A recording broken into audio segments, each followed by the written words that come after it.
Good morning friends. मैं एक शराबी हूँ, मेरा नाम विमल है विमल भाई। और न्यू कमर सनराइज मीटिंग का एक बार फिर बहुत बहुत धन्यवाद, मुझे सर्विस का मौका दिया है। और हम लिविंग सोबर पढ़ रहे हैं। जैसे कि हमने शुरू में ही देखा था कि हमें यहाँ पे नुस्खे बताए जा रहे हैं कि शराब के बिना कैसे जिंदगी चलानी है। शराब से दूर रहने के लिए छोटे छोटे नुस्खे हमें बताए गए हैं और उसी के अंतर्गत अब हम पहुंचे हैं चैप्टर 5 पे, लिव एंड लेट लिव, जियो और जीने दो।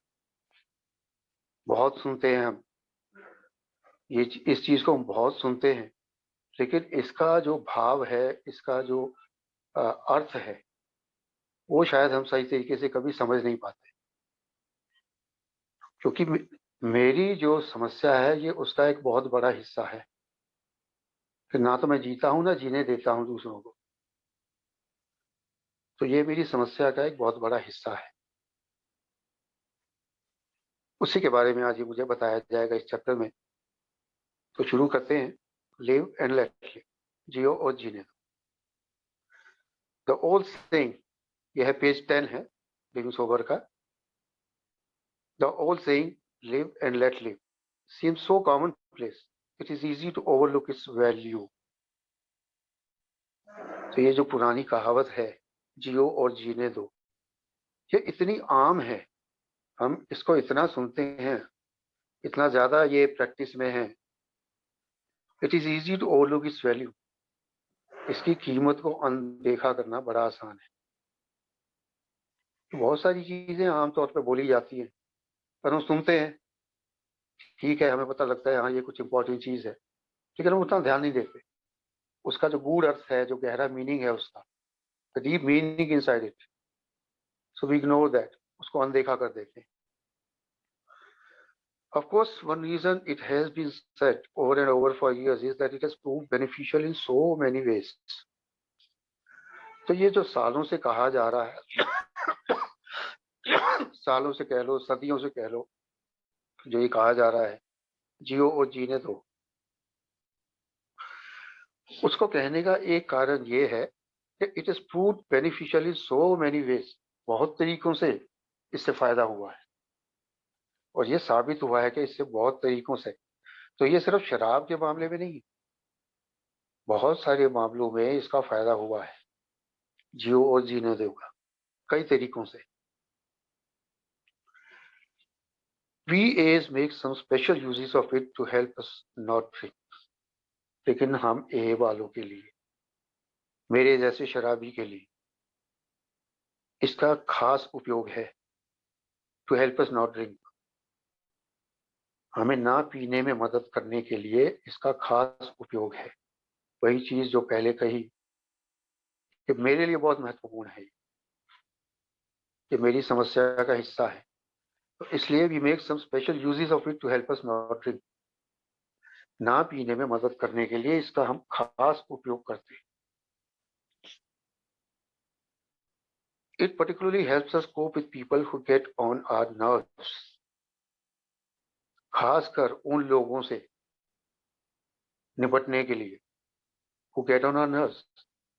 Get on our nerves का क्या मतलब है? जो मुझे परेशान करते हैं,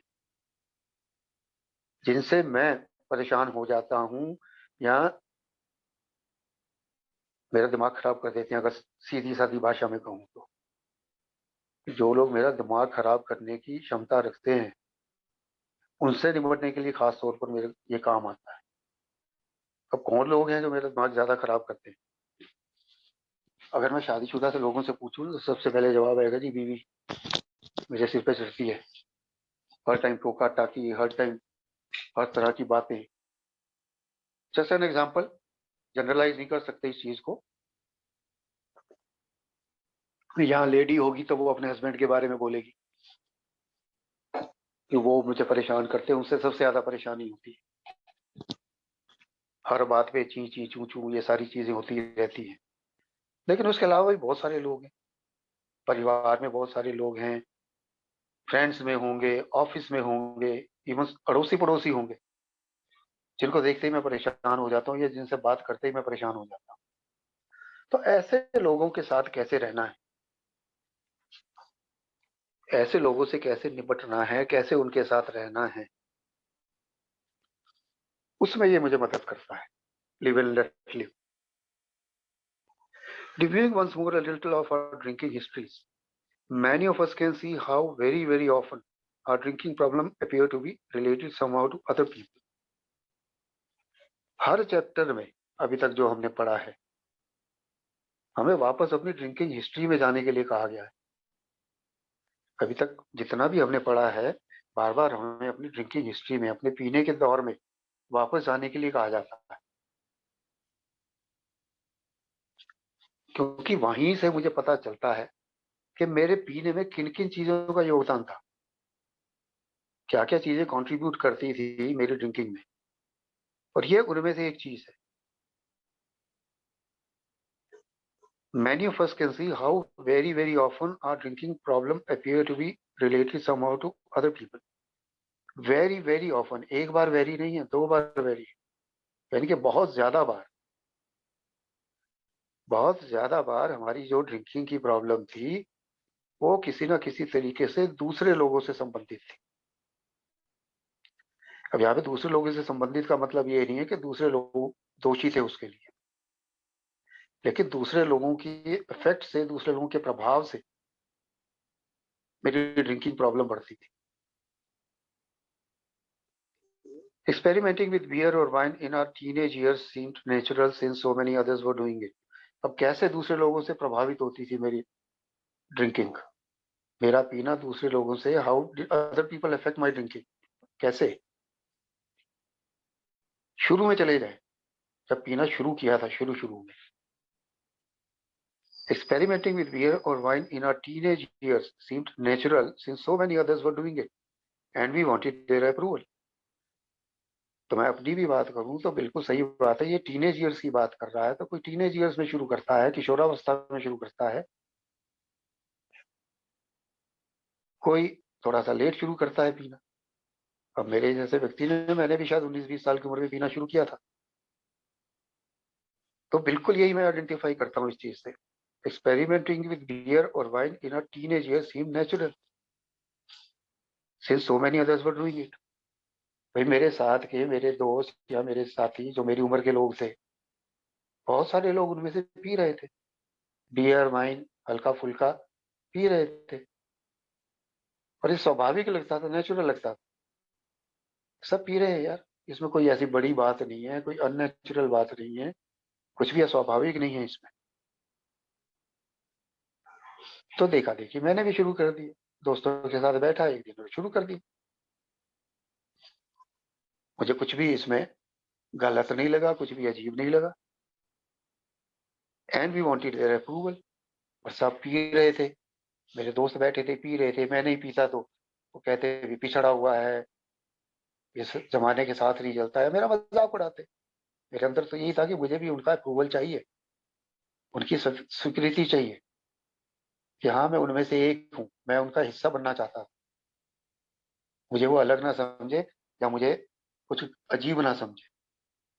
तो वो दुनियादारी के साथ में चलने के लिए, उनका अप्रूवल लेने के लिए मैं भी उनके बीच में बैठ गया और मैं भी पीने लगा। मैंने पहली बार आधी बियर पी थी उनके साथ बैठ के। तो यहाँ से शुरुआत हो गई। Then came weddings and bar mitzvahs and christening and holidays and football games and cocktail parties and business lunches. तो वहां से शुरू होते होते फिर और बहुत सारे मौके आने लगे पीने के। कुछ एग्जाम्पल यहाँ पे दिए हैं उसने, शादियां, बार मिज़वाज, या कई धर्मों में कोई धर्म के काम की जो धार्मिक सेरेमनीज होती हैं, रिलीजियस सेरेमनीज होती हैं, उसमें भी पीते हैं। एंड क्रिश्चनिंग, वही क्रिश्चियंस में होता है जब उनको वो करते हैं, कुछ धर्म में जब उनका शामिल करते हैं उनको। एंड हॉलीडेज, छुट्टियां, फुटबॉल गेम्स, कॉकटेल पार्टियां, बिजनेस लंचेस, मतलब शादियों से शुरू होकर बिजनेस लंचेस, बिजनेस लंचेस के जब मैं काम काज में लग गया, नौकरी या बिजनेस करने लगा, तो वहां पे अपने क्लाइंट के साथ, अपने दोस्तों, अपने कलीग्स के साथ तो कहने का मतलब है कि शुरू में तो मैंने अप्रूवल के लिए पी कि सब पी रहे हैं यार, कुछ में कौन सी बड़ी बात है, मैं पी लेता हूँ। और फिर धीरे धीरे वो इन सब चीजों में भी आने लगी। अब इसमें देखा जाए तो उसने सब कुछ ही कवर कर दिया, मेरे काम काज से लेके, मेरे सोशल लाइफ से लेके, और मेरी रिक्रिएशन तक, छुट्टियों तक, फुटबॉल गेम्स तक। यहाँ फुटबॉल गेम है चाहे क्रिकेट की गेम हो। तो मुझे याद है मैंने जब पहली बार पी थी तो मैं क्रिकेट का मैच देख के ही आ रहा था। और क्रिकेट का मैच देख के वापस आ रहा था तो तभी रास्ते में दोस्तों ने कहा चलो बाहर में बैठते हैं, बियर पिए। और वहीं से मेरी शुरुआत हुई। सो कहने का मतलब है कि ये सारे मौके आते रहते थे। और वहाँ एक अप्रूवल के लिए जहाँ से शुरू की थी वहां से बढ़ के मैंने और मौकों पे भी पीना शुरू कर दिया। And the list can go on and on. ये तो कुछ एग्जाम्पल है, लेकिन मेरे लिए तो बहुत मौके आते थे पीने के। कोई मौका नहीं भी आता था तो बना लेता था। सो लिस्ट तो कितनी लंबी की जा सकती है, हर व्यक्ति के अपने अनुभव हैं।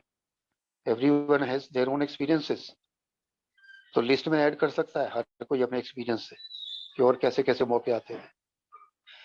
In all of these circumstances we drank at least partly because everybody else was drinking and seemed to expect us to. तो ये जितने भी मौके थे, these circumstances, जितने भी हालात ये पैदा होते थे पीने के, या जितने भी मौके आते थे, तो उसमें कुछ हिस्सा तो हमारे पीने का इसलिए होता था क्योंकि बाकी सब पी रहे होते। हमारे पीने की इच्छा जो जागती थी तो उसमें कुछ ना कुछ जो रोल होता था वो इस चीज का होता था कि बाकी सब लोग भी पी रहे हैं and seem to expect us to. और हमें लगता था कि बाकी लोग पी रहे हैं तो वो भी चाहते हैं कि हम भी पिए। मैं किसी पार्टी में गया हूँ, सब लोग पी रहे हैं, तो वो ये भी उम्मीद करते थे कि मैं उनको ज्वाइन करूँ और उनके साथ पीऊँ। कितनी बार होता था कि अगर मैं नहीं भी पीना चाहता था तो लोग मुझे खींच लेते थे, चल एक ले ले, दो ले ले, आधी बियर ले ले, क्योंकि वो एक्सपेक्ट करते थे कि मैं भी उनके साथ पीऊँ, उनका साथ दूं। तो कहीं ना कहीं ये चीज भी रोल प्ले करती थी, उसमें ये भूमिका निभाती थी कि क्योंकि हर कोई पी रहा है तो मैं भी पीऊँ। और नहीं पी रहा हूं मैं तो लोग मुझे खींच लेते थे, उनको लगता था कि मुझे भी पीना चाहिए। Those of us who began to drink alone or to sneak a drink now and then often did so to keep some other person or people from knowing how much or how often we drank. अब जो शुरू में उसने कहा था कि मेरे पीने में दूसरे लोगों का कहीं ना कहीं प्रभाव था, इफेक्ट था, तो एक तरीका तो ये था, एक तरीके से तो ये इफेक्ट पड़ता था कि सब लोग पी रहे हैं तो मैं भी पी रहा हूँ। दूसरों को देखा देखी मैंने भी पीनी शुरू कर दी, मुझे उसमें कुछ गलत नहीं लगा। और अब दूसरा पहलू, एक पहलू तो ये था कि दूसरों से अप्रूवल के लिए शुरू की और फिर दूसरों की देखा देखी में पीता गया। अब दूसरा पहलू क्या है कि हम में से ऐसे लोग भी हैं जिन्होंने अकेले पीनी शुरू की थी। जरूरी नहीं है कि सबने पार्टियों में पीनी शुरू की हो, सबने दोस्तों के साथ पीनी शुरू की हो। कई लोगों ने अकेले भी पीनी शुरू की। तो जब अकेले पीनी शुरू की तो छुपा के लाते थे कभी कभार, या तो अकेले जाके कहीं बार में पी रहे हैं ठीक है, यहाँ कभी छुपा छुपा के लाने लगे एक आध बार, तो छुपा के ले आते थे। तो दूसरे लोगों से कैसे प्रभावित होते थे कि दूसरे लोगों से छुपाते थे कि किसी को पता ना चले कि मैं कितनी पीता हूँ, कितनी बार पीता हूँ, कैसे पीता हूँ। तो वहां भी दूसरे लोग शामिल हो गए कि पहले मैं दूसरे लोगों को दिखाने के लिए पी रहा था, पहला पहलू ये था। अब मैं दूसरे लोगों से छुपाने के लिए पी रहा हूँ, छुपा के पी रहा हूँ। We really like to hear anybody else talk about our drinking. बहुत कम ऐसा होता था कि कोई हमारी पीने के बारे में बात करे और हमें अच्छा लगे, लग ही नहीं सकता था। कोई मुझसे पूछता कितनी पीता है, कब पीता है, या कोई ये भी पूछ ले क्या तू पीता है, अगर मैं अकेला पीने वाला हूँ तो मैं छुपाऊंगा, नहीं मैं नहीं पीता। और मुझे अच्छा ही नहीं लगता था कोई मेरे से पूछे। तो पीता है, कितनी पीता है, कब पीता है, क्यों पीता है, तो मुझे अच्छा नहीं लगता था। If they did, we frequently told them reasons for our drinking, as if we wanted to ward off criticism or complaints. और अगर कोई पूछता भी था तो मेरा पहला रिएक्शन क्या होता था, यहाँ किसी को पता भी चल गया कि हाँ मैं पीता हूँ छुप छुप के, और वो उसने मेरे से सीधा आके पूछा वो तो छुप छुप के पीता है, तो मेरा पहला रिएक्शन क्या होता था, एक्सक्यूजेस देना, रीजंस देना। हाँ पीता हूँ यार, थोड़ी बहुत पीता हूँ, इसलिए पीता हूँ, ऑफिस से थक जाता हूँ, या कभी टेंशन हो जाती है, या कोई दुनिया भर के बहाने। एक्सक्यूजेस की तो मेरे पास कमी नहीं थी, रीजंस की मेरे पास कमी नहीं थी पीने के लिए। तो अक्सर हम उनको रीजंस देना शुरू कर देते, जस्टिफिकेशन, इसको जस्टिफिकेशन बोलूंगा मैं, जस्टिफिकेशन देना शुरू कर देते थे कि for so and so reasons मैं पीता हूँ। और वो क्यों होता था, क्योंकि मैं क्रिटिसिज्म और कंप्लेंट्स से बचना चाहता था कि अगर मैं कोई जस्टिफिकेशन नहीं दूंगा तो मुझे क्रिटिसाइज करेंगे लोग, मेरी आलोचना करेंगे, यहाँ शिकायत होगी कि बिना वजह पी रहा है, या क्यों पी रहा है फिर जब कोई कारण ही नहीं है। तो उस आलोचना और उस शिकायत से बचने के लिए मैं अपनी जस्टिफिकेशंस देने लगता था। Some of us found ourselves argumentative or even belligerent towards other people after drinking. पीने के बाद में हम में से कई लोग क्या करते थे, बहसबाजी में पड़ जाते थे, आर्गुमेंटेटिव और इवन बेलिजरेंट, बड़ा आक्रामक रुख अपना लेते थे, बड़े गुस्से में या बड़े उत्तेजना में आ जाते थे, एग्रेशन में आ जाते थे। ये हम सब के एक्सपीरियंस है कि पीने के बाद हमारे साथ क्या होता था। हमारे जो बिहेवियर थे, जो हमें कहा गया है, जो हमें कमरे में आगे बताया जाता है कि no matter how much you drank, आपने कितनी भी पी या कितनी भी पीते थे उससे फर्क नहीं पड़ता, फर्क पड़ता था कि पीने के बाद क्या होता था। वो मेरे शराबीपन को दिखाता था। तो वही चीज यहाँ पे कही जा रही है, some of us found ourselves argumentative or even belligerent towards other people after drinking.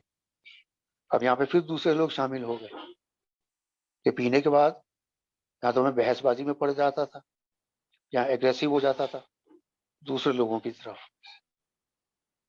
बात बात में बहस शुरू होगी, बात बात में लड़ाई शुरू होगी, बात बात में गुस्सा शुरू हो गया। तो कुछ लोगों में तो ये इफेक्ट होता था और दूसरे लोगों से हमारे रिलेशन बिगड़ जाते थे। Yet others of us felt we really got along better with people after a drink or two, whether it was a social evening, a tense sale or job interview, or even making love. लेकिन कुछ लोगों पे दूसरा effect होता था,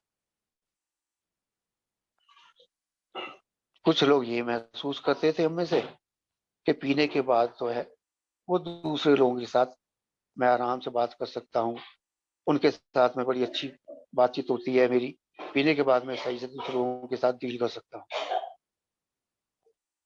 along better with people after a drink or two। यार एक दो पैग ले ले उसके बाद में, whether it was a social evening, मैं कहीं गया हूँ वहां पे ज्यादा लोग मुझे नहीं जानते, या मैं थोड़ा सा पीने से पहले तो जैसे मैं थोड़ा सा वो रहता था, ज्यादा बोल नहीं पाता था, लेकिन पीने के बाद में सबके पास जा जाके बातें करने लगता था। और टेंस सेल, कहीं बिजनेस के लिए गया हूँ, कुछ सेल करना है मुझे, मुझे टेंशन हो रही है, एक दो ड्रिंक ले ले सही हो जाएगा। जॉब इंटरव्यू, नहीं तो घबराहट होगी इंटरव्यू में, तो पी के चला जा। और इवन मेकिंग लव, सेक्स करने के लिए भी मुझे कई बार शराब की जरूरत पड़ती है, मतलब पड़ती है कई लोगों को, उससे ज्यादा बेहतर हो सकता है। तो ये एग्जाम्पल हैं, फिर वही बात आ जाती है कि हम लोगों के अपने अपने एक्सपीरियंस है, लिस्ट कहीं तक भी जा सकती है, कितनी भी बढ़ाई जा सकती है। तो ये दोनों पहलू दिखा दिए कि पीने के बाद यहाँ तो मैं एग्रेसिव हो जाता, यहाँ मैं बहुत घुलने मिलने लगता था लोगों से, मेरे लिए बात करना आसान हो जाता था। दोनों तरीके से मेरे पे असर करती थी शराब, और दोनों बात ये होता था, दोनों पहलू देखें तो लोगों से मैं अलग अलग तरह का बिहेव करता था, अलग अलग तरीके से बिहेव करता था पीने के बाद। Our drinking caused many of us to choose our friends according to how much they drank. अब पीने के दौरान क्या था, पीने के दौरान ये था कि मैं दोस्त भी वही चुनता था जो मेरे हिसाब से पीते हो। ये अलग अलग चीजें मुझे बार बार बताई जा रही हैं कि कैसे दूसरे लोग मेरी ड्रिंकिंग को अफेक्ट करते थे या दूसरे लोगों से मेरी ड्रिंकिंग अफेक्ट होती थी। तो कई लोग हम में से दोस्त ही ऐसे चुनते थे जो मेरी तरह पीते हो, according to how much they drank, वो कितना पीते हैं वो देख के मैं चुनता था कि मेरे ऐसा शराबी जिसको 2-4 पैक से कुछ नहीं होता, और मैं ऐसे दोस्तों के बीच में बैठ जाऊं कि 2 पैक लेके उठ जाए, चल भाई खाना खाते हैं और चलते हैं, तो मेरे को मजा ही नहीं आएगा, मुझे बिल्कुल भी मजा नहीं आएगा। तो मैं लोग भी ऐसे ढूंढता था अपने आसपास जो मेरी तरह पीते हो। We even changed friends when we felt we had outgrown their drinking styles. मैं दोस्तों के साथ पीने बैठता था और धीरे धीरे मेरी कैपेसिटी बढ़ रही थी, और जब मैंने देखा कि यार ये दोस्त तो जल्दी उठ जाते हैं, हो सकता है वो भी 4-5 पैक पीते हों, जितना भी पीते हों, लेकिन मेरी तसल्ली नहीं होती थी, मुझे लगता था भी और पीनी, और वो लोग उठ चले, बस ये हो गया अब चलते हैं। तो मैं कुछ टाइम तो उन दोस्तों के साथ रहता था, लेकिन उसके बाद में मैं उनको छोड़ देता था, नहीं यार और लोग ढूंढ जिनके साथ पीने में मजा आए, तो मेरे साथ बैठे, जब तक मैं बैठना चाहता हूँ तब तक बैठे मेरे साथ। So outgrown their drinking styles, कि उनके पीने के तरीके से मैं आगे बढ़ गया हूँ। जो मेरे दोस्तों को पीने का तरीका था मैं उससे आगे बढ़ गया हूँ, तो मैं दोस्त बदल लेता था। We preferred real drinkers to people who just took 1 or 2।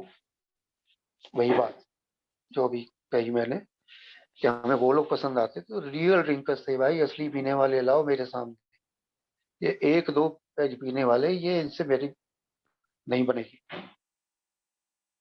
We preferred real drinkers to those who took 1 or 2। तो एक या दो लेते थे, उनसे मेरी नहीं बनती थी, मैं तो कहता था असली पीने वाले लाओ मेरी तरह वाले। And we try to avoid teetotallers. और भाई साहब जो पीते नहीं थे उनके साथ तो बैठना ही मुझे पसंद नहीं था, उनके साथ क्या बैठना, मजा ही नहीं आता था मुझे। जो नहीं पीते वो मेरे किसी काम के नहीं, मुझे तो पीने वाले दोस्त चाहिए। सो कहने का मतलब इस पैरा में ये है कि मैं लोग भी चुनता था, मैं हर किसी के साथ नहीं निभा पाता था,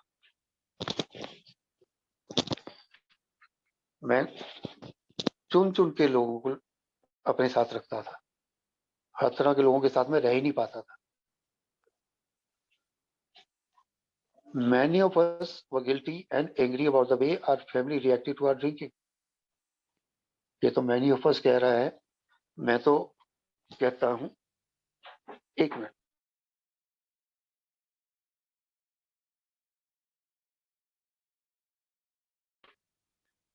sorry, there was some interruption. So many of us were guilty and angry about the way our family reacted to our drinking.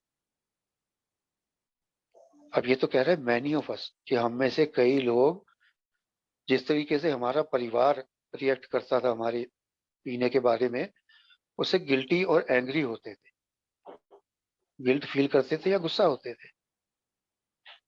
वो तो मैनी ऑफ अस कह रहा है, मैं तो कहता हूँ शायद हम में से सभी ऐसे रिएक्ट करते होंगे कि परिवार की टोका टाकी हमारे पीने के बारे में, या उनके कमेंट्स, कोई रिश्तेदारों में बता रहा है कि ये तो बहुत पीता है, कोई कहीं कंप्लेंट कर रहा है या हमसे शिकायत कर रहे हैं तो कभी गिल्टी फीलिंग होती थी, कभी गुस्सा आता था, कभी अपराध बोध होता था और कभी गुस्सा आता था। Some of us lost jobs because a boss or a colleague at work objected to our drinking. नौकरियां गंवाई क्योंकि या तो हमारे मैनेजर ने, हमारे बॉस ने, या हमारे किसी कलीग ने ऑब्जेक्शन की कि पी के आता है ये, या ऑफिस में पीता है। मैंने खुद नौकरी गंवाई है, ऑफिस में नहीं पी कभी भी, लेकिन पीने की वजह से नौकरी गंवाई है कि पी के ऑफिस नहीं जाता था। सो नौकरियां गंवाई क्योंकि किसी न किसी को ऑब्जेक्शन होगी कि भाई क्यों पीता है इतनी। We wished people would mind their own business and leave us alone. और हम ये चाहते थे कि लोग अपने काम से काम रखें यार, मेरी शराब के पीछे क्यों पड़े, अपने काम से काम रखें, हमें अकेला छोड़ दो भाई, हमें हमारे हाल पे छोड़ दो, अपने काम से काम रखो। लेकिन वो पॉसिबल नहीं था। दूसरे लोग किसी न किसी तरीके से मेरी ड्रिंकिंग में इन्वॉल्व हो जाते थे, मैं चाहूं या ना चाहूं। मेरी शराबियत में, मेरे शराब पीने में दूसरे लोग किसी न किसी तरीके से शामिल हो ही जाते थे। Often we felt angry and fearful even towards people who had not criticized us. अब कोई मुझे कुछ नहीं कह रहा, मेरी कोई आलोचना नहीं कर रहा, मुझे क्रिटिसाइज नहीं कर रहा शराब पीने के लिए, लेकिन मुझे फिर भी गुस्सा आता था उन लोगों पे बिना वजह। बिना वजह often we felt angry and fearful, और डर लगता था। गुस्सा तो चलो आता था, लेकिन डर भी लगता था कि कई लोगों से कि भाई ठीक है, किसी ने मुझे क्रिटिसाइज नहीं किया, कुछ नहीं किया, लेकिन अंदर तो डर रहता था, इसको पता होगा, इसने कुछ कर दिया तो, किसी को बता दिया तो। मुझसे कुछ नहीं कह रहा सामने वाला, मेरी शराब के बारे में कोई बात नहीं कर, लेकिन मेरे अंदर डर, किसी को बता ना दे, किसी को जाके मेरी शिकायत ना कर दे। ऑफिस में है तो ऑफिस में बॉस को ना बता दे, घर पे है तो बीवी माँ बाप को ना बता दे, भाई ना बता दे, किसी को पता ना चल जाए, तो वो डर रहता था। Our guilt made us extra sensitive to those around us and we nursed grudges. अब गिल्ट तो रहता ही था, अपराध बोध रहता ही था कि क्यों पीता हूं मैं इतनी, पीने के बाद क्या क्या हरकतें करता हूँ, वो गिल्ट तो रहता ही था। और उससे क्या होता था, that made us extra sensitive to those around us. अपने आसपास के लोगों के प्रति मैं ज्यादा सेंसिटिव हो जाता था, उनकी बातें मुझे ज्यादा चुभती थी।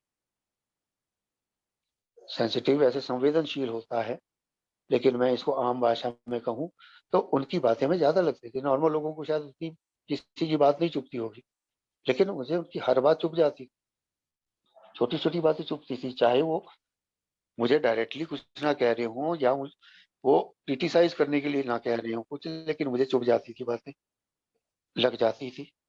एक्स्ट्रा सेंसिटिव, जरूरत से ज्यादा ही मैं जो है लगती थी मुझे बातें। एनवीनस ग्रजेस, और अंदर मेरे जो है वो ग्रज चलते रहते थे, नाराजगी चलती रहती थी, शिकायतें चलती रहती थी। एंड नर्स्ड ग्रजेस, नर्स्ड का क्या मतलब, नर्स का मतलब होता है, हम नर्स जानते हैं, नर्स क्या करती है, देखभाल करती है मरीज की, और मैं ग्रजेस की देखभाल करता, अपने अंदर जो शिकायतें उनको बढ़ावा देता था, जो मेरे अंदर चीजें चलती थी उनको मैं बढ़ावा देता था, नर्स करता था उनको, पालन पोषण करता था उनको। Sometimes we changed bars, changed jobs, or moved to new neighborhoods just to get away from certain persons. कुछ लोगों से भागने के लिए जिनसे मुझे परेशानी होती थी, तो शुरू में कहा गया था ना, गेट ऑन और नर्स, तो जिन लोगों से मुझे परेशानी होती थी, कुछ ऐसे लोग थे, उनसे भागने के लिए, उनसे दूर होने के लिए नौकरियां बदलती थे, जगहें बदलते थे, घर बदल लेते थे, नए शहर में चले जाते थे, नए मोहल्ले में चले जाते थे, बार भी बदल लेते थे कि भाई किसी बार में कोई ज्यादा परेशान कर रहा है, टोका टाकी कर रहा है, चलो दूसरी बार में चले जाएंगे। मतलब चेंज तब भी तो करते थे हम। रिकवरी में आके तो हमें चेंज करने के लिए बोला ही गया है, लेकिन चेंज हम पीने के दौरान भी बहुत करते थे। कितनी तरह से हमने बदलाव किया है पीने के दौरान भी। ये तो कुछ एग्जाम्पल है। तो कुछ लोगों से दूर होने के लिए हम बहुत कुछ बदलते थे। जॉब बदल ली, पड़ोस बदल लिया, शहर बदल लिया, मोहल्ला बदल लिया, बार बदल ली, सब कुछ बदल लिया। So a great number of people besides ourselves were in one way or another involved in our drinking to some degree. तो ऊपर जितना भी पढ़ा उसका सार क्या है? उसका सार, उसकी समरी ये है कि हमारे अलावा बहुत सारे ऐसे लोग थे जो किसी ना किसी तरीके से हमारी ड्रिंकिंग में, हमारे पीने में शामिल थे। चाहे ना चाहे, चाहे अनचाहे, वो शामिल हो जाते थे टू सम डिग्री। किसी न किसी हद तक वो हमारे पीने में शामिल हो जाते थे, हम चाहें या ना चाहें, हमें पसंद हो या ना हो, लेकिन वो जुड़ जाते थे हमारी शराबियत से, हमारे पीने से। When we first stopped drinking, it was a great relief to find that the people we met in A, recovered alcoholics, seemed to be quite different. अब ये ड्रिंकिंग हिस्ट्री की बात तो हो गई, जो हमारे पीने का इतिहास है उसकी बात तो होगी कि वहां पे कैसे लोग इन्वॉल्व होते थे। अब मैं ए में आ गया। ए में आके मुझे नए लोग मिले, साथी मिले, मेंबर मिले। जब पीना बंद किया, ए में आया, तो ये जान के बड़ी तसल्ली हुई कि जो रिकवर्ड एल्कोहलिक्स वहां पे बैठे थे, अब यहाँ पे रिकवर्ड एल्कोहलिक्स कहा गया है, तो रिकवर्ड एल्कोहलिक्स जो बैठे थे वो अलग लग रहे थे। जो शराब पीने के दौरान लोग मेरे जीवन में आते थे या आए थे, जो एक ही कमरे में बैठे थे, वो लोग उनसे थोड़ा अलग लग रहे थे। वो कैसे अलग लग रहे थे? They reacted to us not with criticism and suspicion but with understanding and concern. तो उनका हमारे प्रति क्या रिएक्शन था? जो एक ही कमरे में बैठे थे, वो दूसरों की तरह क्रिटिसिज्म नहीं करते थे, आलोचना नहीं करते थे, एंड सस्पिशन, शक से नहीं देखते थे। बाहर तो दुनिया सारी शक से ही देखती थी ना, विश्वास तो था ही नहीं हमारे ऊपर किसी को। तो यहाँ पे ना तो कोई मुझे शक से देख रहा था, ना कोई मुझे क्रिटिसाइज कर रहा था, but with understanding and concern. लेकिन यहाँ पे लोग ना मुझे समझा, मेरी प्रॉब्लम को समझा, और कंसर्न, मेरी फिक्र की, मेरी चिंता की। तो एक बदलाव था ये मेरे लिए। अभी तक मैं लोगों से या तो बचता था या लड़ाई झगड़े करता था, या पीने के बाद ज्यादा मैं उनके साथ पहली पहली हो जाता था, घुलता मिलता था, दोस्ताना हो जाता था। यहाँ पे बिना पिए हुए ऐसे लोग मुझे मिले जो मुझे समझे। उन्होंने मुझे किसी तरीके का शक नहीं किया, कोई मेरा आलोचना नहीं की, मुझे समझा और मेरी फिक्र की। उन्होंने वाकई चाहा कि मैं ठीक हो जाऊं। However, it is perfectly natural that we still encounter some people who get on our nerves, both within A and outside it. लेकिन भाई साहब, ए में भी सारे संत नहीं हैं। मैं ही कौन सा संत बन गया हूँ? हर तरह के लोग हैं ए में भी, और बाहर तो हैं ही हैं। तो अभी भी पूरी संभावना है कि ए में भी, और बाहर तो हैं ही हैं, ऐसे लोग मुझे मिलेंगे गेट ऑन माई नर्व्स, जिनसे मुझे परेशानी होगी, जो मेरा बटन दबाएंगे, जो हम अपनी एक भाषा में कहते हैं कि जो मेरे बटन दबाएंगे, जो मुझे उछलने पे मजबूर करेंगे। परफेक्टली नेचुरल, स्वाभाविक है ये, पूरी तरह से स्वाभाविक है कि ऐसे लोग मिलेंगे ए में भी और बाहर भी। तो मैं ये सोचूं मैं ए में आ गया हूँ, अब तो यहाँ तो सब बड़े, सब, कोई भी ऐसा नहीं मुझे मिलेगा जो मुझे परेशान ना करे। और एक हद तक मेरा स्वभाव भी तो जिम्मेदार है, मैं ऐसा बन गया हूँ कि मेरे बटन दब जाते हैं। तो कोई व्यक्ति मुझे जानबूझ के भी परेशान ना करना चाहे तो मैं हो जाऊंगा, क्योंकि मेरी वो फितरत बन गई है। बट इन एनी केस मुझे लोग मिलेंगे ए में आने के बाद भी। We may find that our non-A friends, co-workers or family members still treat us as if we were drinking. शुरुआत में तो बहुत होता है, बहुत टाइम लगता है, जब दोस्त, फैमिली वाले या ऑफिस में कलीग्स, समाज में लोग हमें उस नजर से देखें जैसे एक नॉर्मल व्यक्ति को देखते हैं। कितना टाइम लगता है वो विश्वास बनाने में। तो शुरुआत के बहुत टाइम तक तो सब मुझे उसी शक की नजर से देखते हैं, उसी तरीके से मेरे साथ व्यवहार करते हैं जैसे कि मैं अभी भी पी रहा हूं। और उसका कारण क्या है? उसका कारण क्या है? उसका कारण तो वही है ना कि बिहेव तो मेरा वैसा ही है, बिहेवियर तो वैसा ही है। तो लोग भी मुझे उसी तरीके से ट्रीट करते हैं जैसे मैं अभी भी पी रहा हूँ। हरकतें शायद मेरी थोड़ी थोड़ी बदलनी शुरू हो जाए ए में आने के बाद। जैसे जैसे टाइम बीतेगा मेरी हरकतें बदलनी शुरू हो जाएं। लेकिन लोगों को कैसे विश्वास आएगा कि मैं वाकई में बदल रहा हूँ? इतनी जल्दी कोई नहीं करेगा विश्वास। तो वो मुझे तभी तब भी वैसे ही ट्रीट करते हैं जैसे कि मैं अभी भी पी रहा हूँ। आगे उसने बोला भी है, it may take them a little while to believe that we have really stopped. After all, they may have seen us stop many times in the past, only to start again. सीधी सी बात है, मेरा इतिहास गवाह है इस चीज का, मेरी हिस्ट्री प्रूव कर रही है इस चीज को। उनको टाइम लगेगा ये विश्वास करने में कि मैंने वाकई छोड़ दिया है, वी हैव रियली स्टॉप्ड, कि मैंने वाकई छोड़ दिया है, ये विश्वास करने में तो टाइम लगेगा ना। कितना लगेगा, कम ज्यादा, उसका कोई सीमा नहीं है, उसका कोई शेड्यूल नहीं, कोई कैलेंडर नहीं है कि कितना टाइम लगेगा। लेकिन कुछ टाइम लगेगा। क्यों? After all they may have seen us stop many times in the past only to start again. उन्होंने बहुत बार देखा है हमें बंद करते हुए, एक बार नहीं कई बार देखा है हमें बंद करते हुए, लेकिन फिर से शुरू कर देते थे। तो कहाँ से विश्वास आएगा? विश्वास आने का सवाल ही नहीं है। उन्होंने बहुत बार देखा है, कितने वादे करके सब कुछ करके, हाँ जी बंद कर दी बंद कर दी, और थोड़े टाइम बाद फिर शुरू कर दी। तो इस बार मैंने क्या नया किया? अगर इस बार मैं नहीं पी रहा हूँ, उनके लिए कोई नई बात नहीं है, ठीक है नहीं पी रहा है, क्या पता कब शुरू कर दे फिर से।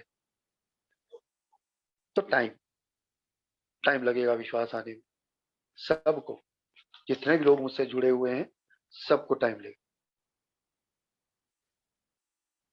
तो यहां तक तो मुझे समझा दिया कि लोगों के साथ मेरी क्या समस्या है, कैसे लोग मेरे पीने में और इवन सोब्राइटी में आके भी कैसे प्रभावित होते हैं और मैं कैसे उनसे प्रभावित होता हूँ। यहाँ तक मुझे उन्होंने ये समझा दिया। अब आ गए जी मेन मुद्दे पे। मेन मुद्दा क्या है? Live and let live. So to begin to put the concept of live and let live into practice, we must face this fact. There are people in A and everywhere else who sometimes say things we disagree with or do things we don't like. अब अगर मुझे ये जियो और जीने दो के सिद्धांत को अपने जीवन में लाना है, वाकई में प्रैक्टिस करना है, सही तरीके से इसको मैंने लागू करना है अपने जीवन में, तो एक चीज मुझे एक्सेप्ट करनी पड़ेगी, एक चीज का सामना मुझे करना पड़ेगा और वो माननी पड़ेगी। तभी मैं इस सिद्धांत को अपने जीवन में लागू कर सकता हूँ। वो क्या चीज है? There are people in A and everywhere else who sometimes say things we disagree with or do things we don't like. चाहे वो ए में है या ए के बाहर है, कुछ ना कुछ लोग ऐसे होंगे जो ऐसी बातें कहेंगे जिनसे मैं सहमत नहीं हूं। और कुछ क्यों, बहुत सारी बातें ऐसी है, मेरी अपने विचार है, मेरी अपनी विचारधारा है, मेरी अपनी धारणाएं हैं, मेरी अपनी सोच है। तो बहुत सारे लोगों की बहुत सारी बातों से मैं एग्री नहीं करता, सहमत नहीं हूं। चाहे वो ए में है चाहे वो ए के बाहर है, तो मैं उनकी बातों से सहमत नहीं हूँ। और मुझे ये चीज़ एक्सेप्ट करनी पड़ेगी कि लोग ऐसी बातें बोलेंगे जिनसे मैं एग्री नहीं करता, मैं सहमत नहीं हूँ। और वो किसी भी बारे में हो सकती है, मेरी लाइफ के किसी भी पहलू के बारे में हो सकती है, whether is personal life, professional life, social life, कहीं भी हो सकती है। तो बहुत सारी चीजें ऐसी आएंगी जिनसे मैं एग्री नहीं करता, वो do things we don't like. और बहुत सारे लोग बहुत सारे ऐसे काम करेंगे जो मुझे पसंद नहीं। दुनिया भर में, मैं घर में देख लूं, घर के बाहर निकल जाऊं, पड़ोस में देख लूं, कहीं भी निकल जाऊं, सड़क पे निकल जाऊं,